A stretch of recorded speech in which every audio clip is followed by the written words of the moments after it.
Hello friends, आपका स्वागत है मेरे यूट्यूब चैनल पर। इस वीडियो में हम देखेंगे कि सामान्य कार्य पत्र का प्रारूप क्या होता है, यानी कि जो नॉर्मल या फिर जो नॉर्मल ऑफिस लेटर होता है उसे कैसे लिखा जाता है, उसका फॉर्मेट क्या होता है। और ये जो वीडियो है आपके एलडीसी एग्ज़ाम में, आपके जो आरएस मेंस के एग्ज़ाम में, उसमें ये कंपोजिशन में बहुत यूज़फुल रहेगी। तो आप इसको ध्यानपूर्वक सुनिए। तो देखिए, जो सबसे पहले जो सामान्य कार्य पत्र होता है, यानी कि जो ऑफिस लेटर होता है, जो कनिष्ठ अधिकारी होता है यानी कि जो अधीनस्थ अधिकारी होता है, उसके द्वारा वरिष्ठ अधिकारी को भेजा जाता है या फिर वरिष्ठ अधिकारी द्वारा अधीनस्थ अधिकारी को भेजा जाता है। यानी कि जो एक अधिकारी से दूसरे अधिकारी के द्वारा जो पत्र भेजा जाता है उसे सामान्य कार्य पत्र कहते हैं।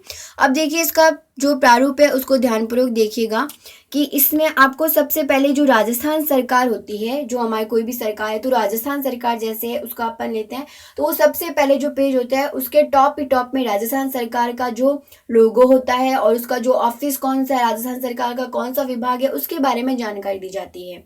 उसके बाद सेकंड नंबर पर अपन देखेंगे कि जो प्रेषक अधिकारी होता है उसके कार्यालय का नाम व स्थान लिखा जाता है।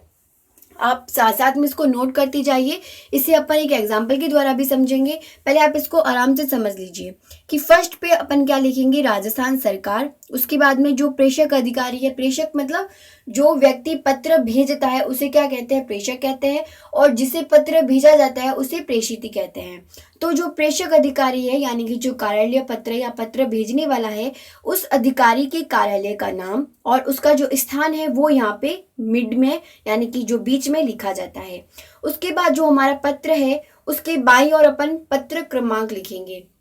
फ्रेंड्स, आपको पता होना चाहिए कि जो अधिकारी जो कार्यालय पत्र होते हैं यानी कि ऑफिस में जितने भी लेटर होते हैं उनका खुद का एक क्या होता है, क्रमांक होता है, एक उनका सीरियल नंबर होता है, क्योंकि इन सब का क्या रखा जाता है, रिकॉर्ड रखा जाता है।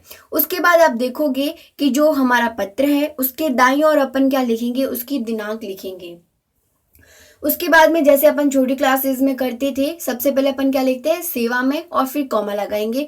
और ये अपन कैसे लिखेंगे, जो हमारा पत्र है उसके बाईं ओर, सबसे बाईं ओर लिखेंगे सेवा में। उसके ठीक नीचे अपन थोड़ा सा हाशिया या मार्जिन छोड़कर अपन क्या लिखेंगे, प्रेषित अधिकारी का पद नाम व स्थान। मैंने आपको बताया कि प्रेषित अधिकारी मतलब जिसको पत्र भेजा जाना है, उसका जो पदनाम है यानी कि वो कुछ कौन से पद पर आसीन है और उसका जो कार्यालय है उसका स्थान कौन सा है उसके बारे में लिखेंगे। उसके बाद में अपन ठीक बाद में क्या लिखेंगे, विषय, यानी कि हमारा जो पत्र है उसका विषय क्या है उसके बारे में अपन लिखेंगे।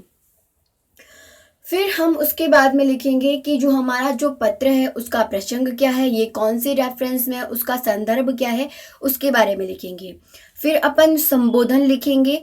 और संबोधन का मतलब क्या होता है, अपन उनको जो भी हमारा अधिकारी है उसको अपन क्या कहते हैं, संबोधित करते हैं। संबोधित करते हुए कहते हैं, जैसे प्रिय महोदय, जैसे अपन महोदय जी लिखते हैं ना, तो वो संबोधन हो गया। इसको अपन बाईं ओर लिखेंगे सबसे, फिर कॉमा लगाया, फिर नेक्स्ट पैराग्राफ में थोड़ा सा मार्जिन छोड़ के जो पत्र का मूल भाग है, जो मुख्य विषय वस्तु है, इसकी जो बॉडी है पार्ट की, जो हमारे लेटर की, वो हम इसमें लिखेंगे। उसके बाद में साथ में लिखेंगे सादर, यानी कि आदर के साथ। फिर अपन इसके जो हमारा पत्र है उसके जो बाईं ओर, सबसे बाईं ओर क्या लिखेंगे, भवद्य। भवद्य का मतलब क्या होता है, आपका। और हस्ताक्षर करेंगे और फिर अपना नाम लिखेंगे। यहाँ पर कार्यालय पत्र में क्या होता है, यहाँ पर स्टाम्प लगती है और हस्ताक्षर किए जाते हैं। उससे पहले हमने देखा कि यहाँ पे स्लंगन लिखा हुआ है। स्लंगन मतलब ये जो इसके साथ जो अपन पत्र है या फिर अदर जो डॉक्यूमेंट है, अगर वो हमने इसमें साथ में अटैचमेंट्स जो है जितने भी, उसके बारे में अपन यहाँ पे लिखेंगे, 1-2 पॉइंट लगा के इसके बारे में अपन लिखेंगे। उसके बाद में अपन क्या करेंगे, ये जो हमने क्या किया, जैसे हमने लिखा ना, भवद्य हस्ताक्षर प्रेषक अधिकारी नाम, प्रेषक अधिकारी पदनाम, ये हमने लिख दिया। उसके बाद में फिर से यहाँ पे पत्र क्रमांक वापस लिखेंगे और दिनांक भी लिखेंगे। फिर अपन ये जो प्रतिलिपि है, यानी कि हमने जो पत्र क्रमांक, जो हमने पत्र लिखा है उसकी जो प्रतिलिपि है, उसकी जो कॉपीज है, वो और किन किन के पास जाएगी उसके लिए उसका भी नाम हमें यहाँ पे शो करना होता है। तो देखिए, प्रतिलिपि लिखेंगे और लिखेंगे सूचनार्थ एवं आवश्यक कार्यवाही हेतु निम्न को प्रेषित है। यानी कि ये जो हमने पत्र लिखा है वो हम एक व्यक्ति को तो नहीं भेजेंगे, हम जितने भी विभाग हैं उन सबको क्या लिख रहे हैं, सब उन सबको भेज रहे हैं। जैसे जितने भी विभाग हैं उनको अध्यक्ष को भेज रहे हैं, तो इसमें अपन ये नाम भी लिखेंगे, फर्स्ट सेकंड थर्ड जितने भी विभाग के अध्यक्ष को भेजा है, तो 1 2 3 4 लिख के फिर यहाँ पे रक्षित पत्रावली, यानी कि हमने एक रिकॉर्ड अपने पास भी रखा है, ये भी हम इसमें मेंशन करेंगे। उसके बाद फिर से यहाँ पे हस्ताक्षर, जैसे पहले हमने हस्ताक्षर कर दिया, फिर यहाँ पे हस्ताक्षर करेंगे प्रेषक अधिकारी जो ये पत्र सबको भेज रहे हैं। उसके बाद नाम प्रेषक अधिकारी का और पदनाम हम यहाँ पे लिखेंगे। तो हाई होप आपको ये जो प्रारूप है वो समझ आ गया होगा। एक बार फिर से देख लीजिए आप इसको ध्यानपूर्वक। सबसे पहले टॉप पर राजस्थान सरकार का लोगो और उसका नाम, फिर प्रेषक अधिकारी के कार्यालय का नाम व स्थान, फिर बाई और पत्र क्रमांक, दाई और दिनांक, फिर सेवा में, फिर प्रेषित अधिकारी का पदनाम व स्थान, फिर विषय, फिर प्रसंग, फिर संबोधन। उसके बाद पत्र का जो मूल भाग है, मुख्य विषय वस्तु है, उसके बारे में लिखेंगे। फिर सादर लिखेंगे। फिर जो हमने जो उस पत्र के साथ जो डॉक्यूमेंट्स हमने अटैच किए हैं उनके बारे में बताएंगे। उसके बाद में भवद्य लिखेंगे और फिर जो प्रेषक अधिकारी के हस्ताक्षर यहाँ पे किए जाएंगे और उसके बाद इसका नाम और पदनाम, यानी कि पदनाम जो जिस पद पे वो आसीन है। उसके बाद फिर से पत्र क्रमांक लिखा जाएगा और दिनांक लिखा जाएगा। उसके बाद में ये बताया जाएगा कि ये जो पत्र है वो आवश्यक कार्यवाही हेतु और कौन कौन से विभाग में भेजा गया है और रिकॉर्ड के लिए भी रखा गया है। और उसके बाद में फिर से हस्ताक्षर किए जाएंगे प्रेषक अधिकारी के और उसका नाम और पदनाम शो किया जाएगा। अब इसी प्रारूप पे बेस्ड अपन एक पत्र को और देख लेते हैं जिससे हमें ये अच्छी तरह से समझ आ जाए। जैसे अभी हमने प्रारूप देखा था उसी के अकॉर्डिंग मैं आपके लिए सामने एक पत्र लेकर आई हूँ कि उसे कैसे लिखा जाएगा। देखो, सबसे पहले हम राजस्थान सरकार का नाम लिखेंगे, फिर कार्यालय जिला कलेक्टर जयपुर हमने लिखा। उसके बाद में हमने बाईं और पत्र क्रमांक लिखा और दाईं और हमने दिनांक लिखी। उसके बाद में देखो हमने क्या लिखा, जो हमारे जो प्रेषक अधिकारी है वो कौन है, उपखंड अधिकारी है सांगानेर जयपुर। तो उपखंड अधिकारी सांगानेर जयपुर हो गया।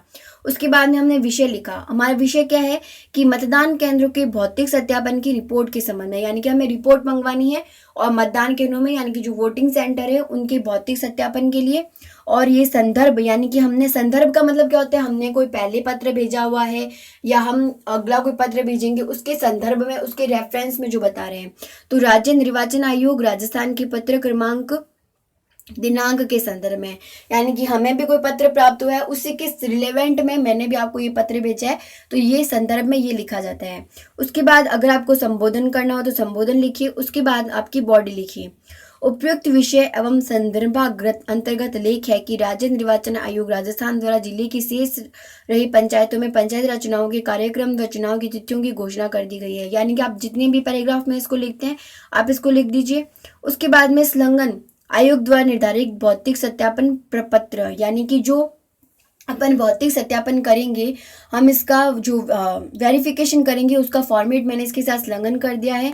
और यहाँ पे देखिए क ख ग जिला कलेक्टर जयपुर, यानी कि पहले उसका नाम, पहले उसका हस्ताक्षर, फिर नाम और फिर उसके बाद में उसका जो पदनाम है यानी कि वो जिला कलेक्टर है जयपुर का और ये उसका आ गया। फिर अपन पत्र क्रमांक फिर से लिखेंगे और दिनांक लिखेंगे। उसके बाद में हम बताएंगे कि जो प्रतिलिपि है वो किन किन को प्रेषित की गई है। तो सूचनार्थ है, आवश्यक कार्यवाही है तो निम्न को प्रेषित है: श्रीमान मुख्य निर्वाचन अधिकारी राजस्थान को, श्रीमान संभागीय आयुक्त जयपुर को, अतिरिक्त जिला कलेक्टर जयपुर को और रक्षित पत्रावली, यानी कि हमने अपने पास रिकॉर्ड के लिए भी इसकी प्रतिलिपि रखी हुई है। उसके बाद देखिए फिर से उसका नाम लिखा जाएगा, उनका क्या किया जाएगा, हस्ताक्षर किया जाएगा और जिला कलेक्टर जयपुर इतना लिखा जाएगा। तो ये है आपका सामान्य, यानी कि जो नॉर्मल जो अपन लिखते हैं ऑफिशियल लेटर, औपचारिक ऑफिशियल लेटर आप इसे कह सकते हैं, ये लिखने का तरीका है। और ये जो वीडियो है ये आपके LDC exam, RS mains exam, इसमें कंपोजिशन के लिए बहुत ही हेल्पफुल रहेगी। अगर आपको वीडियो अच्छी लगी हो तो प्लीज़ वीडियो को लाइक एंड शेयर जरूर कीजिएगा। और अभी तक आपने अगर चैनल को सब्सक्राइब नहीं किया है तो प्लीज़ जल्दी से नीचे बने बेल आइकन पर क्लिक कर लीजिए। धन्यवाद।